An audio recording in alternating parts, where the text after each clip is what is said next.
Solidarity youth movement Karnataka से no to drug नशा मुक्त कैंपेन जो है कर्नाटक के पूरे एक महीने का कैंपेन हम लोग मुनक्किद कर रहे हैं। ये जो कैंपेन जो है अक्टूबर 10 से और नवंबर 10 तक ये कैंपेन रहेगा।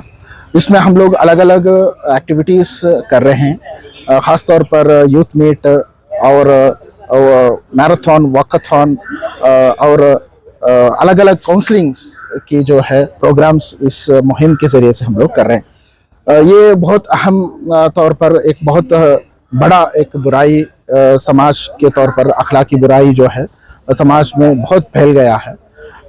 रिसेंटली जो है जो एनसीआरबी की जो रिपोर्ट हमारे सामने ये बात पेश कर रहा है कि 2018 से 2020 तक और लॉकडाउन के जरिए वक्त में जो है बहुत बड़ी पैमाने में जो है सुसाइड केस खास तौर पर इस ड्रग्स के वजह से इस ड्रग्स के मुब्तला होने की वजह से नौजवानों में सबसे ज़्यादा पाया जा रहा है।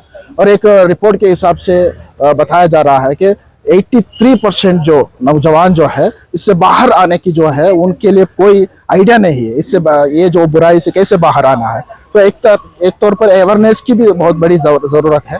और फैमिली जो है बहुत बड़ी हद तक जो है डिस्टर्ब है, इस जो है माशरे के फैमिली सिस्टम है इसके वजह से बहुत बड़ी डिस्टर्ब पाया जाता है। और ख़ास तौर पर जो है क्राइम जो है जो कर्नाटक के जो होम मिनिस्ट्री की जो रिपोर्ट के हिसाब से हर दिन जो है 16 केसेस जो है क्राइम की जो केसेस है इस ड्रग्स के ताल्लुक से पाया जा रहा है। तो एक बहुत बड़ी तौर पर जो है क्राइम्स और हेल्थ रिलेटेड इश्यूज जो है एक सामाजिक बुराई के तौर पर ये बहुत बड़ी पैमाने पर पूरे समाज में फैल रहा है। और इसको सामने रखते हुए हम सोलिडारिटी यूथ मूवमेंट जो है एक महीने का मुहिम इस वक्त छेड़े हैं और इसके वजह से बहुत सारे नौजवानों को इससे बाहर निकालने का भी तरीका प्रोग्राम्स इंशाल्लाह हम लोग करने की इरादा है। अगर आपने चैनल को सब्सक्राइब नहीं किया है तो जरूर सब्सक्राइब करें, बेल आइकन भी प्रेस करें ताकि खबरें आप तक बर वक्त पहुंच सकें। मजीद अपडेट्स के लिए आप व्हाट्सएप ग्रुप भी ज्वाइन कर सकते हैं, लिंक डिस्क्रिप्शन में मौजूद है।